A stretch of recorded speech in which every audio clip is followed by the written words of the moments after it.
Welcome to Simplify Pharma.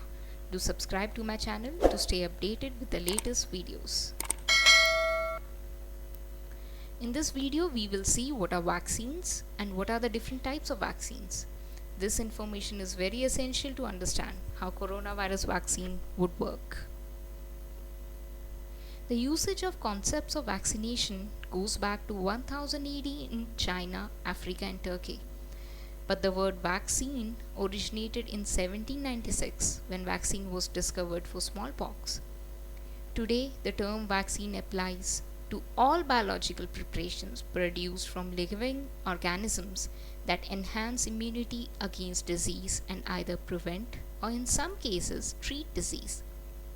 Since then, science has saved the human race with multiple vaccines.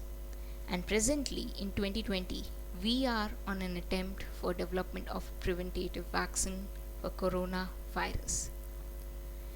Vaccines can be administered in liquid form either by injection, by oral or by intranasal routes.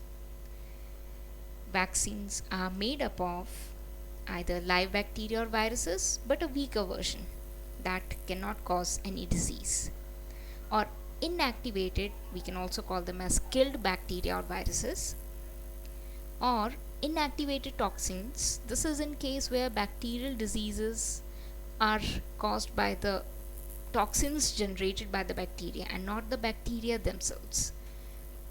They can also be made from segments of the pathogen, which includes both subunit and conjugate vaccines. And on the basis they are divided into different types. I shall now cover the different types of vaccines as well as the diseases addressed by them. The very first type is live attenuated vaccine. These vaccines are formed from living organisms, means they are living but attenuated. That is, they have been weakened, usually from genetic modification, which has the effect of reducing their ability to cause disease, and thus this induce immunity. They are used for immunity from diseases such as smallpox, measles, mumps, rubella, chickenpox, influenza virus, rotavirus, and polio. Coming to the next type, that is inactivated vaccine. These vaccines are formed from whole microorganisms that have been inactivated by chemical, thermal, or other means.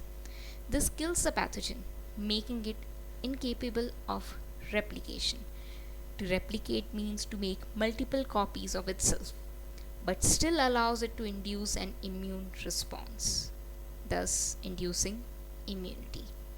They are used for immunity from diseases such as hepatitis A, influenza, rabies, typhoid, cholera, and again inactivated polio vaccine.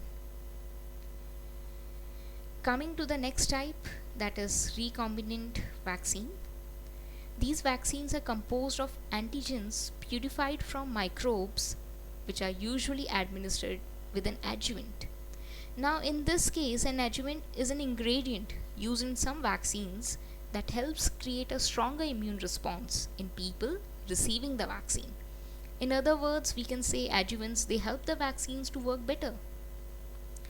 Now subunit vaccines, which are produced by genetic modifications, they are also called as recombinant vaccines, and they are of two types, subunit and conjugate.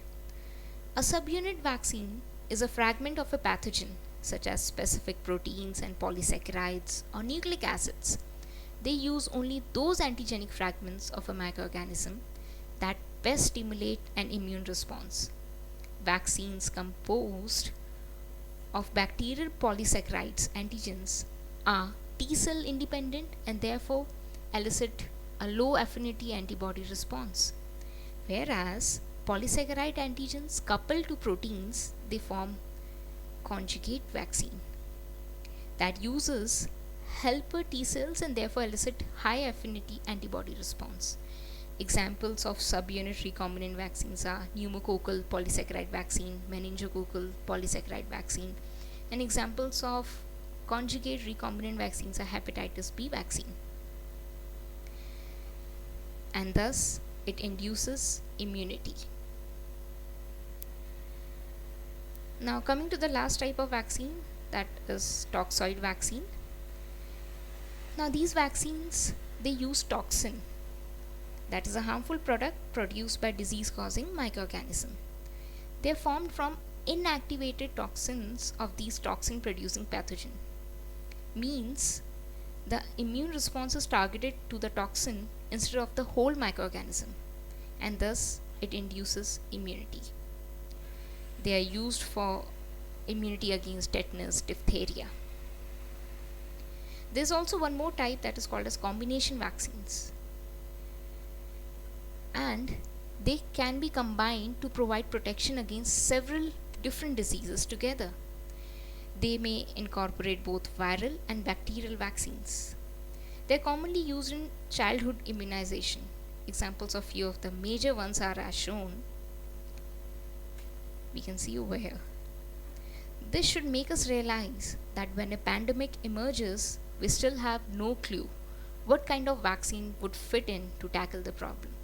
Usually, vaccine development is a long and complex process, often lasting 10 to 15 years, and this we will cover in our next video. Thank you. Do subscribe to my channel and like and comment on my videos.